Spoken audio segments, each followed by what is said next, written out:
Juan Hurtado y sus invitados expertos, hablando de manera clara y sin rodeos, lo que mueve la economía global, los grandes negocios y el dinero de tu bolsillo, aquí en Plata Blanca. Bienvenidos. Hola a todos, yo soy Juan Hurtado y hoy hablaremos en Plata Blanca sobre los beneficios de los fondos de pensiones voluntarias. Hablar en Plata Blanca es hablar de forma clara y sencilla sobre las finanzas, la economía, lo que mueve los grandes negocios y el dinero de tu bolsillo. Hoy nos acompañará desde Bogotá, Colombia, Diego Gómez. Diego es asociado en Capital Asset Management del grupo Credit Corp Capital en Colombia.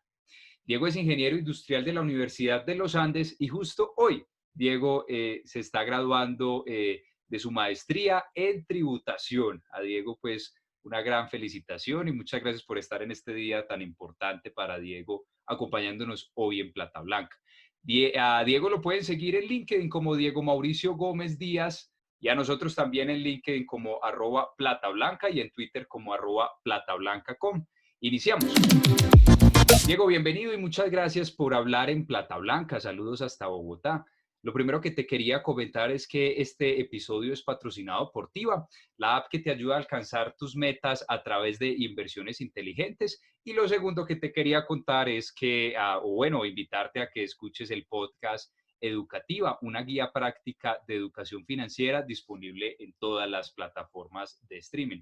Tiva hace parte del grupo Credit Corp Capital, holding o conglomerado financiero en el cual, pues, obviamente te desempeñas laboralmente, ¿cierto? Diego, bienvenido y muchas gracias por hablar en Plata Blanca. ¿Qué tal si entonces empezamos con la primera pregunta de cómo le ha ido a los fondos de pensiones voluntarias últimamente? Hola Juan, buenos días, muchas gracias por la invitación y muchas gracias por la mención. A ver, te cuento, los fondos de pensiones voluntarias son un vehículo de ahorro e inversión que en Colombia las AFPs, las administradoras de fondos de pensiones, las compañías de seguro y las sociedades fiduciarias tenemos la posibilidad de ofrecerles al público. Entonces, esas tres licencias son las que nos permiten administrar y gestionar estos productos. Si vemos un poco de números, la industria y con información publicada por la Superintendencia para corte de junio, esta industria vale un poco más de 25.4 billones de pesos. Entonces, estamos diciendo que es un mercado con bastantes activos bajo administración y además pertenecemos a este tipo de inversiones un poco más de 1 millón de afiliados. Entonces podemos decir que es un vehículo, como te digo, de ahorro e inversión significativo para los colombianos y donde se administra una buena cantidad de recursos que se encuentran invertidos en activos bien sea locales o internacionales. Ok, entonces acá habría que hacer la aclaración, Diego, acerca de que en Colombia existe básicamente dos regímenes pensionales, el privado y el público. El público es que es el conocido como el régimen de prima media, que es administrado por Colpensiones y que pertenece, pues, es una institución que pertenece al gobierno, mientras que el otro régimen de ahorro individual, que es a través, como bien decías, de las gestoras privadas de fondos de pensiones, que además estas gestoras de fondos de pensiones ofrecen ese vehículo que se conoce como fondos de pensiones voluntarias. Entonces, lo primero que podemos concluir acá, Diego, con esta primera pregunta es que las personas en Colombia sí están ahorrando en este instrumento, bien sea para, pues ahorita hablaremos de sus beneficios, pero para complementar su pensión o muchas veces digamos, este vehículo lo asocian es con la compra de vivienda, o sea, está funcionando, está creciendo en los últimos años y cómo le ha ido este año específicamente en el año de la pandemia.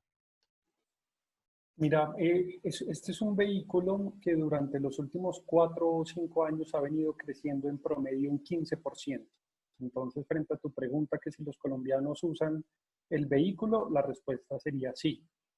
Adicionalmente, vemos que la industria sigue creciendo, incluso en un año como esto, como estamos viviendo con el efecto de la pandemia y demás, con un efecto marcado en marzo, que pues sabemos que hubo una pérdida de valor en los activos financieros, pero que gran parte de ellos ya han recuperado su valor. Entonces, podemos estar tranquilos que es un mercado que le está yendo bien, que son ahorros de largo plazo, entonces no debemos centrarnos tanto en los efectos del corto plazo, sino pensar que en el largo plazo los activos recuperan su valor y ganan valor en el tiempo. Entonces, esto es muy importante tener en cuenta. Y frente a lo que mencionas del régimen pensional, es importante aclarar que los fondos de pensiones voluntarias son un vehículo que complementan la pensión y por tal razón van de la mano de las pensiones obligatorias, bien sea por el régimen de prima media o por el régimen de ahorro individual. Si bien cada uno de estos regímenes tienen, digamos que, particularidades y maneras de determinar la pensión distinta, el Fondo de Pensiones Voluntarias sirve para ambos regímenes.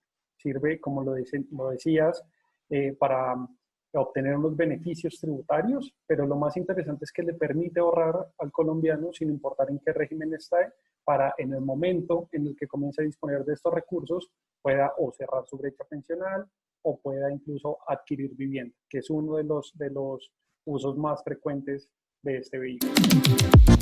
Ok, entonces hablemos de eso, Diego. Digamos, una persona que está empleada y obviamente se le deduce el aporte obligatorio a sus pensiones. Ya hablemos de esa parte voluntaria y es cuando hay vamos, de ese salario hay una parte de la cual se quiere ahorrar voluntariamente, pero una persona entonces se enfrenta ante la decisión de si tiene ese ahorro, mm, vamos a ponerlo en un CDT o en un fondo de inversiones colectiva como cualquier otro, o en un FPV, un fondo de pensiones voluntarias. ¿Cuál sería el consejo para que una persona tome una decisión, en este caso, de dónde meter específicamente sus ahorros? Eh, Mi respuesta a eso sería, va a depender mucho del horizonte de inversión que tengan las personas y además si se quiere o no acceder a un beneficio tributario. Históricamente, las personas naturales hemos utilizado este producto para disminuir la retención en la fuente que tenemos cuando recibimos un salario. Sin embargo, con todos los cambios normativos que han habido en Colombia, las personas naturales hoy en día tenemos algo que se denomina cédula general de tributación. ¿Qué quiere decir esto? Que a esta cédula llevamos todos los ingresos que recibamos nosotros como persona natural por concepto de contratos laborales, honorarios, incluso rentas de capital. Entonces, aquí es muy importante porque a veces no lo tenemos presente y es, yo puedo ser una persona rentista de capital, es decir, tengo un inmueble que arriendo, tengo intereses financieros que recibo por CDTs, en fin, digamos, regalías o cosas por el estilo. Y lo interesante es que los aportes a fondo de pensiones voluntarias me permiten bajar mi impuesto de renta. Pues no solo está asociado a tener un salario, que uno lo que hace ahí es disminuir la retención en la fuente, y recordemos que la retención en la fuente es solo un anticipo del impuesto de renta que yo tendré que presentar el año siguiente, y es por eso que la selección de un producto como un CDT, un fondo de inversión colectiva o un fondo de pensiones voluntarias va a depender mucho de lo que esté buscando el inversionista. Entonces, si quiero yo tener un producto que me permita ahorrar para largo plazo y además generar un beneficio tributario, los fondos de pensiones voluntarias son un vehículo ideal. ¿Por qué? Porque no solo logro disminuir mi impuesto de renta en el año en que hago el aporte, obviamente hay unos límites para esto, pero lo interesante acá es que en el momento en que yo vaya a disponer de esos recursos, disponer me refiero a retirarlos, puedo ganarme un beneficio tributario frente al aporte que hice y sus rendimientos. Entonces, si yo hago un aporte hoy y lo retiro en 10 años, me voy a ganar esa renta exenta junto con los rendimientos de ese aporte. Si yo estoy comprando una vivienda, pues estoy pagando mi leasing habitacional o mi crédito hipotecario, hacer la inversión en un fondo de pensiones voluntarias me va a permitir después retirar el dinero con beneficio tributario. Entonces me voy ganando una tributación que es algo bien importante a considerar. Si por el contrario yo lo que estoy haciendo es teniendo un fondo de pensiones voluntarias para un ahorro de corto plazo, pues vale la pena revisar si es el mejor vehículo, porque hay otros productos financieros como son el CDT o como son los fondos de inversión colectiva que pueden generar algo que se llama el componente inflacionario, que nos permite únicamente a las personas naturales descontar una porción de los rendimientos que recibamos atribuibles a la inflación, mientras que los fondos de pensiones voluntarias no tienen esa ventaja. Entonces va a ser muy importante saber cuál es el objetivo de ese dinero para escoger el producto en el cual uno va a invertir y va a ahorrar. Ok, Diego, y también, ¿qué tal si hablamos acerca de estos instrumentos que propusimos sobre la mesa, acerca de la rentabilidad? Acá es importante pues hacer esa aclaración entre la rentabilidad y el riesgo al que de pronto se quiera aceptar o se quiera tomar al hacer una inversión de este tipo. Vamos que, ¿qué rentabilidades pudiera tener un fondo de pensiones voluntaria teniendo en cuenta estos perfiles de riesgo? Mira, la respuesta a eso va a depender de dos cosas. Uno, de la manera como construya mi portafolio de pensiones voluntarias y dos, de la comisión de administración que tenga el administrador del fondo de pensiones voluntarias. Recordemos que la suma de los rendimientos que generan las inversiones menos el costo de administración será la rentabilidad neta para el inversionista. Entonces, a veces pensamos que los fondos de pensiones voluntarias solo tienen tres portafolios como los tienen las pensiones obligatorias, solo de un portafolio conservador, moderado o de mayor riesgo.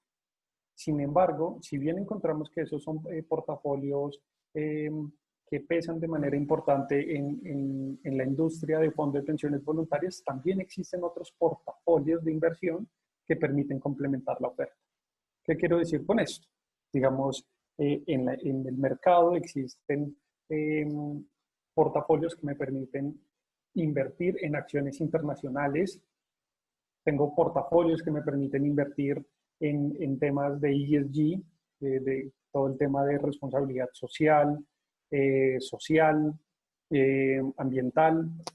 Tenemos portafolios que nos permiten invertir en renta fija, bien sea local o internacional. Entonces, todo esto para decir que la rentabilidad va a estar atada a cómo yo voy a construir un portafolio de inversión. Es muy importante tener en cuenta que los activos invertibles, bien sea de un fondo de inversión colectiva, bien sea un fondo de pensiones voluntarias, terminan siendo en su mayoría los mismos. Tanto los fondos de inversión colectiva como los fondos de pensiones voluntarias invierten en CDTs, invierten en bonos de compañías nacionales o del exterior. Entonces, podemos decir que antes de comisiones, los portafolios van a depender de mucho del perfil de riesgo que yo escoja como inversionista. Pero a eso también tenemos que sumarle las comisiones de administración, que hay algo muy interesante que tienen los fondos de pensiones voluntarias, y es que para la mayoría de los administradores, entre más dinero yo tenga en un vehículo como estos, mi comisión de administración va a bajar. Entonces, eso es algo también a la hora de tener en cuenta, porque podemos encontrar eficiencias para nuestra rentabilidad en esa línea. Ok, Diego. ¿Y cuál sería la diferencia, hablando de los FPV, de ahorrar en una AFC, un ahorro de fomento a la construcción, una cuenta AFC o en un FPV? ¿Hay alguna diferencia y cuál es la ventaja y cuál debería escoger uno según el caso?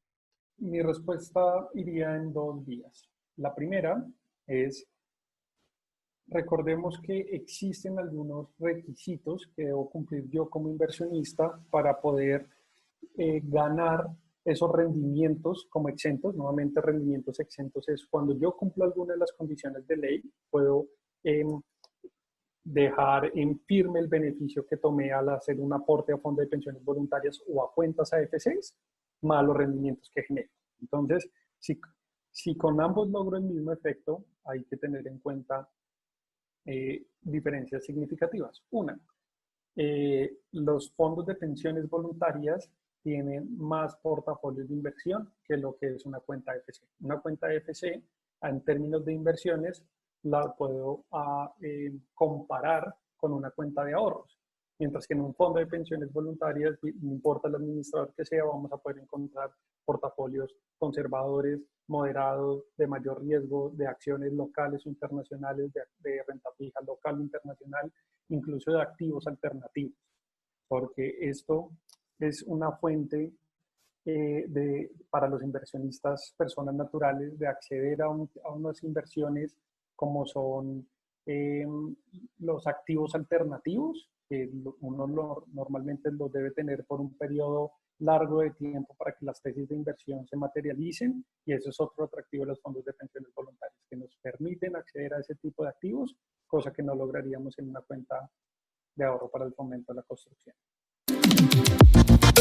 Bien, Diego, y para ir finalizando, te hago entonces la siguiente pregunta, que digamos que estos instrumentos, el objetivo es bien sea o compra de vivienda o complementar el ahorro pensional, pero de pronto los más jóvenes piensen que es que para qué van a ahorrar en la pensión si es que el sistema de pensiones de Colombia está muy grave o digamos que tiene muchos problemas y que no nos vamos a llegar no vamos a alcanzar a llegar a pensionarnos. Quisiera saber cuál es tu visión al respecto y si los jóvenes nos llegaríamos a pensionar algún día.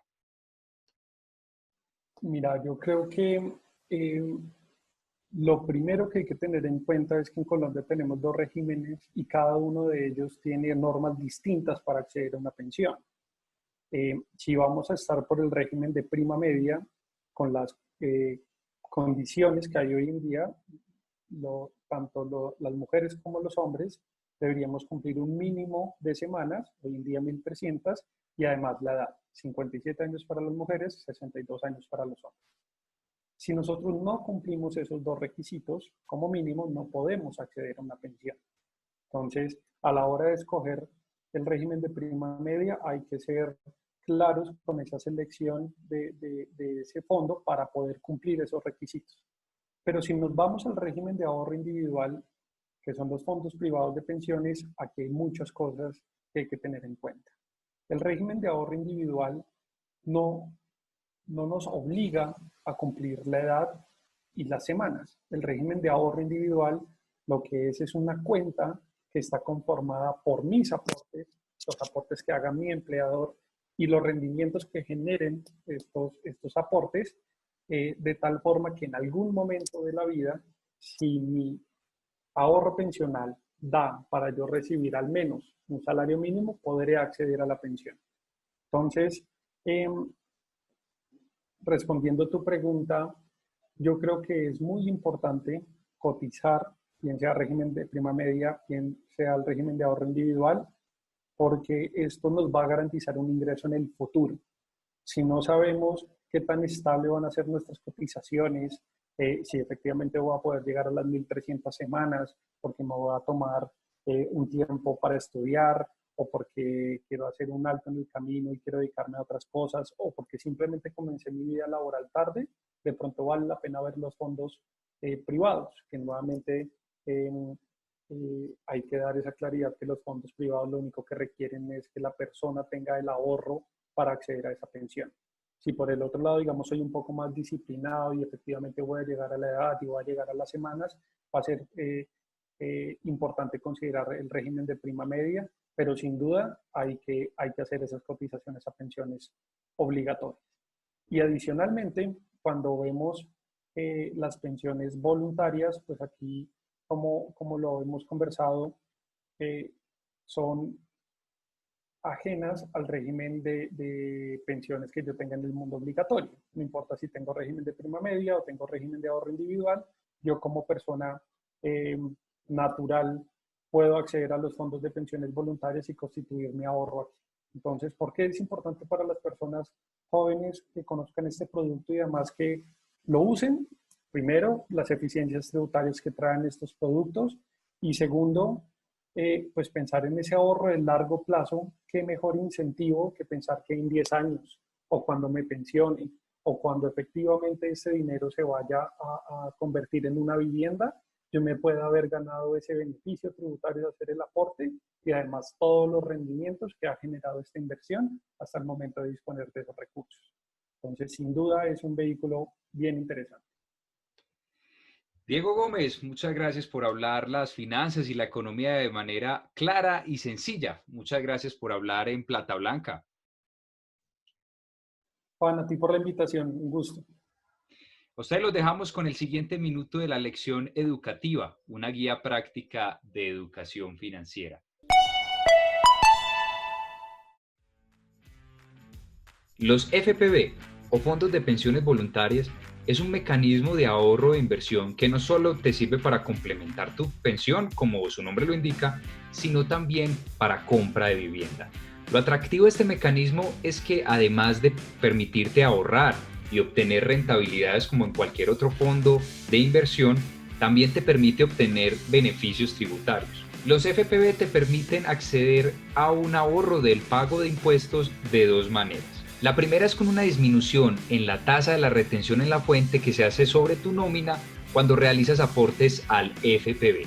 Y la segunda es que, a diferencia de otros FICs, no se deduce la retención en la fuente sobre las ganancias que obtengas de este fondo. Para acceder a estos beneficios deberás cumplir con una de las siguientes tres condiciones. Primero, que el dinero invertido y las ganancias generadas sean destinados para completar tu pensión. Segundo, que el dinero sea utilizado para compra de vivienda, pagar un crédito hipotecario o leasing habitacional. O tercero, que el dinero permanezca invertido en el fondo por más de 10 años. Si quieres seguir aprendiendo de finanzas, te invitamos a que escuches el podcast Educativa, una guía práctica de educación financiera, disponible en todas las plataformas de streaming. Y por nada del mundo, te pierdas los cursos de finanzas para no financieros en el canal de YouTube de TIVA.